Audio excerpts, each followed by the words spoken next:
Kerajaan Siak Sri Indrapura terletak di Provinsi Riau dengan pusat pemerintahannya di Buantan. Sebelum berdiri sendiri menjadi Kerajaan Siak, kekuasaan terdahulunya berada di bawah naungan Kesultanan Johor.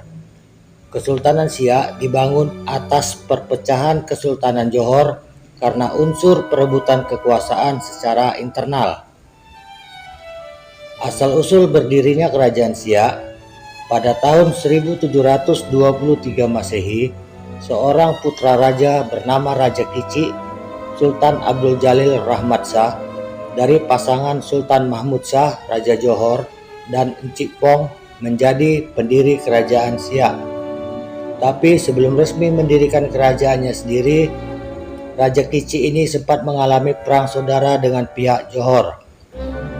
Serpihan catatan sejarah Kerajaan Siak Sri Indrapura menyebutkan bahwa Raja Kicik memisahkan diri ke pinggiran Sungai Buantan atau anak Sungai Siak, sedangkan pihak Johor memilih pergi ke wilayah Pahang.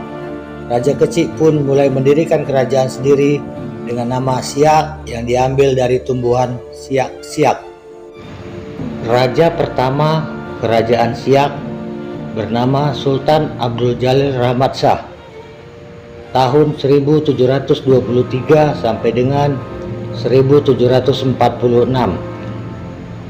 dan Sultan yang terakhir adalah Sultan ke-13 Sultan As-Said Al-Sharif Qasim Abdul Jalil Saifuddin II tahun 1915 sampai dengan 1945.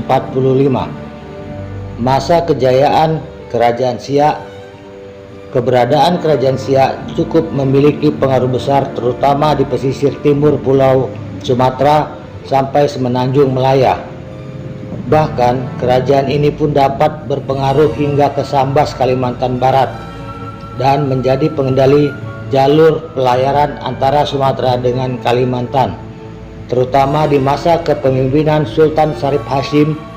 Bangunan Istana Megah Siak berdiri dan terjadi kemajuan ekonomi sampai dirinya bisa melawat ke Eropa, yaitu Jerman dan Belanda.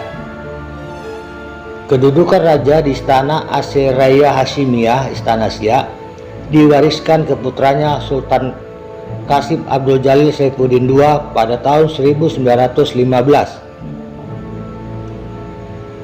Masa runtuhnya Kerajaan Siak.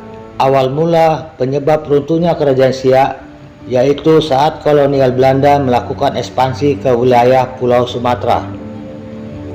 Kemudian pihak Belanda pernah memaksa salah satu Sultan Siak untuk menandatangani perjanjian bahwa kawasan Siak menjadi bagian dari pemerintahan Hindia Belanda. Meski dalam situasi diambang kemunduran karena wilayah Siak semakin dipersempit, Kesultanan Siak mampu bertahan sampai periode kemerdekaan Indonesia. Pasca proklamasi kemerdekaan Indonesia 17 Agustus 1945, Sultan Syarif Qasim II menemui Bung Karno untuk menyerahkan Kerajaan Siak dan menyatakan bergabung dengan Republik Indonesia. Peninggalan Kerajaan Siak. Seluruh jejak peninggalan sejarah Kerajaan Siak Sri Indrapura masih dapat dilihat sampai sekarang, yaitu di Istana Siak Sri Indrapura atau Istana Siak. Istana Siak ini pernah menjadi tempat tinggal Sultan Hasyim yang berlokasi di Jalan Sultan Syarif Qasim, Kampung Dalam, Siak, Kabupaten Siak, Riau, dan terbuka untuk umum. Sepanjang abad ke-18, Kesultanan Siak telah menjadi kekuatan yang berpengaruh besar di perairan Selat Malaka. Sejak tahun 1780, kerajaan ini berhasil menaklukkan Langkat, Delhi, dan Serdang. Meskipun begitu, campur tangan Belanda berimbas besar pada goncangan politik di internal istana. Kadangkala raja-raja setempat mesti berkompromi agar tetap mampu mengonsolidasi eksistensi negerinya. Siak sempat menganggap Belanda sebagai sekutu untuk menaklukkan beberapa daerah Sebagai contoh, pada tahun 1784, kesultanan ini menjalin kerjasama dengan kompeni agar dapat menundukkan Selangor atau pemberontakan Raja Haji Fisabilillah di Pulau Penyengat. Akan tetapi, dampak buruk dari ikatan perjanjian dengan kompeni lebih dirasakan Siak. Satu persatu wilayah taklukan lepas kendali, semisal Delhi, Asahan, Langkat, dan Indragiri. Malahan, kompeni berada di belakang pengukuhan kembali yang di Pertuan Muda di Pulau Penyengat serta membantu pembentukan Kesultanan Lingga.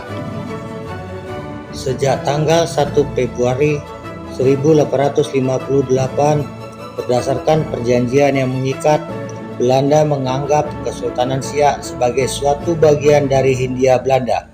Praktis para Sultan Siak setelahnya telah kehilangan kedaulatan negeri.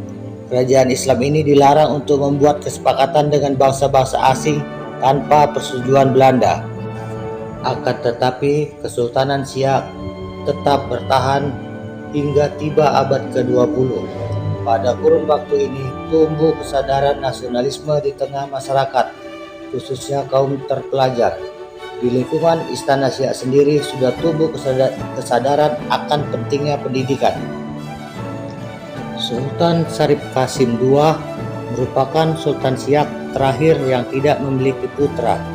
Seiring dengan kemerdekaan Indonesia, Sultan Syarif Qasim II menyatakan kerajaannya bergabung dengan Negara Republik